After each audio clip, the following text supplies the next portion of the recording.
اور روزے کا منتہا اور مقصد یہ بھی ہے کہ بندے کو اللہ کی رضا حاصل ہو جائے، بندہ اس رنگ میں ڈھل جائے، اس انداز میں بندہ زندگی گزارنے والا بن جائے جس انداز اور رنگ ڈھنگ سے اللہ راضی ہو جائے۔ تو انسان روزہ رکھتا ہے اور سب کچھ چھوڑ دیتا ہے اور مفلوق الحال بالکل محتاج ہو کر سب کچھ ایک طرف رکھ کر اپنے اللہ کی طرف متوجہ ہو جاتا ہے۔ سب کچھ ہونے کے باوجود پوری دنیا سے اس نے رخ موڑا ہوتا ہے اور اپنا رجحان اپنے خدا کی طرف کیا ہوتا ہے، اپنی توجہ اس نے اپنے مالک کی طرف کی ہوتی ہے، کس لیے کہ اللہ مجھ سے راضی ہو جائے۔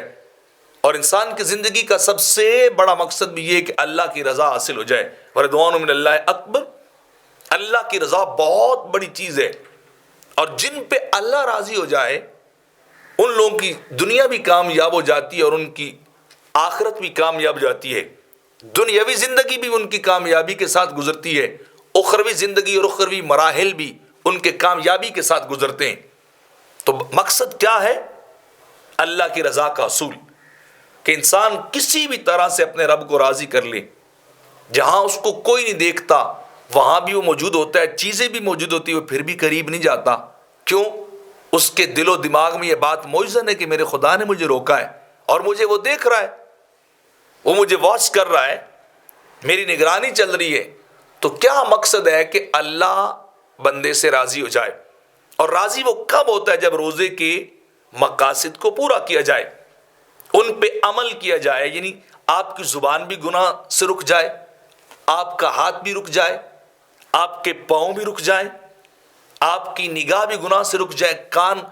غلط چیز کو سننے سے رک جائے، پورا وجود اللہ کے محبت میں سراپا اطاعت بن جائے، پورا وجود جو ہے وہ گناہ سے رک جائے اور صرف وہ سراپا اطاعت بنا ہوا ہو، ہر وجود صرف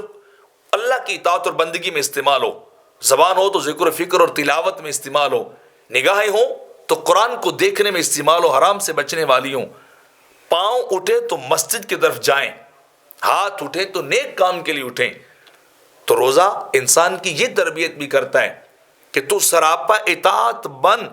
رک ہر چیز سے، الصوم الامساک،